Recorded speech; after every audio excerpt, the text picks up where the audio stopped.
Hi everyone, my name is Femi Hiliasu and I am a PhD student of Carolina University, and on this course, Research Design by Dr. Horga. She's been a wonderful lecturer so far. She has been able to,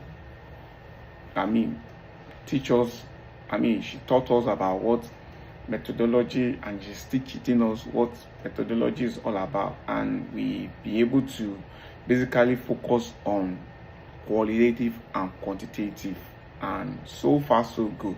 She has been able to refresh me personally memories of what methodology is all about when it talks about quantitative and qualitative.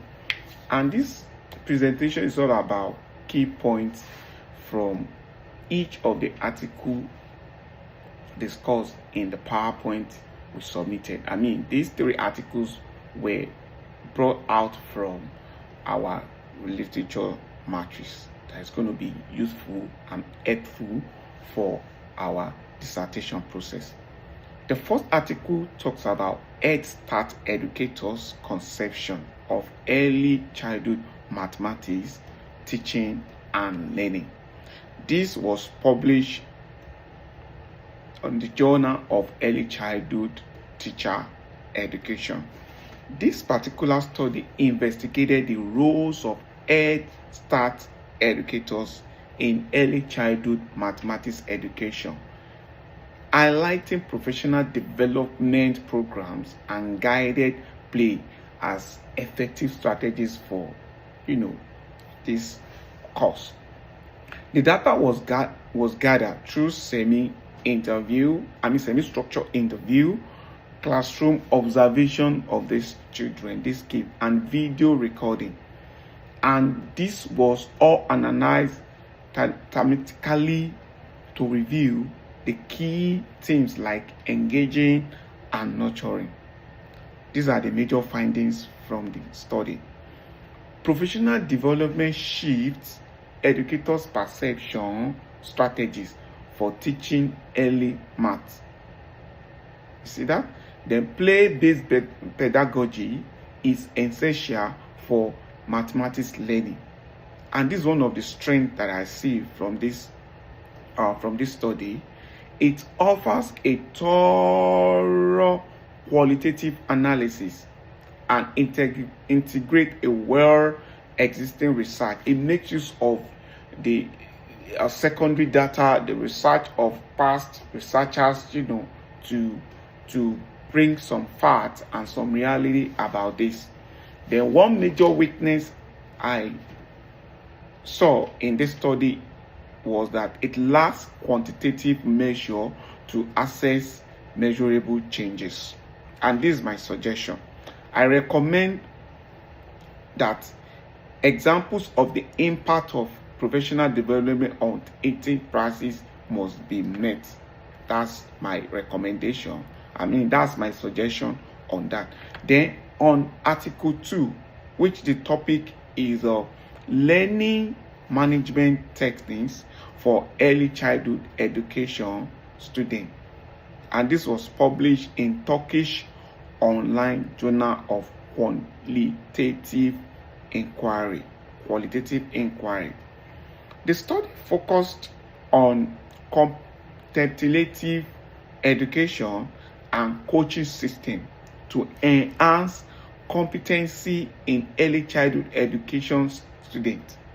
Also, it integrates research-based learning management techniques. So, data was collected through assessment of student understanding of learning progress and competency.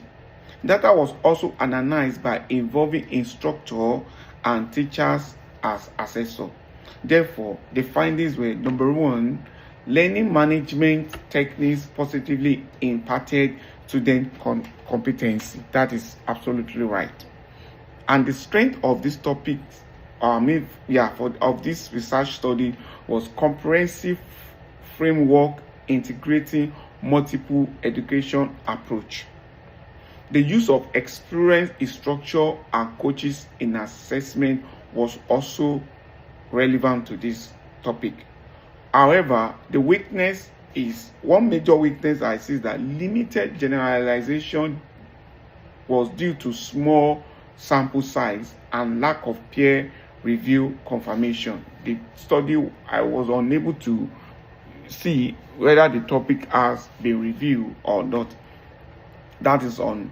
And lastly, there was increased sample, and this included qualitative interview with students for deeper insight. Then lastly, article 3. The topic for article 3 is practice-based coaching to improve culturally responsive practice in early childhood classroom, and this was published in Psychology in the Schools. That's the name of the.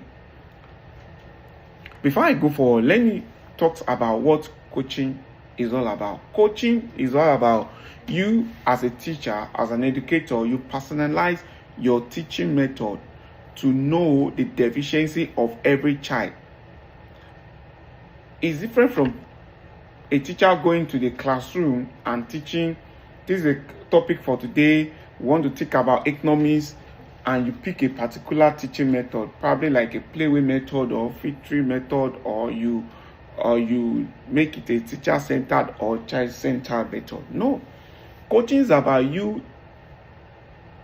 knowing the deficiency of a particular student, a particular child, and now using a particular teaching method to attack the deficiency of that child. You personalizing your class, your teaching for the particular child. So that's what I understood by coaching. So like I said, the topic for this topic is practice-based coaching to improve culturally responsive practice in early childhood classroom. Now, the study focused on investigating the use of practice-based coaching to enhance culturally responsive teaching practice. Data was collected through single-case experimental design, observing teaching practice before, during, and after intervention. And this is my findings. This is the findings from the study. Positive effects of coaching on culturally responsive practice. There's a positive effect on coaching. There's a positive effect of coaching on culturally responsive practice, though it has a limited sample size, which we cannot be too sure. The strength was that relevant focus on culturally responsive practice, methodological clarity, and practical implications. That's on the strength. The weakness, a small sample size limits generalization. Of course, we all know what that one is all about. An inconsistent functional relationship for one participant. That's one of the strengths of this particular study. And the suggestion is that it has to include a control group and a larger sample size for robust finding. That will make it odd. That will make the work more perfect. So, relevance to my own research effort is that Article 1 emphasized on professional development and guided play aligned with strategies for improving educators' effectiveness.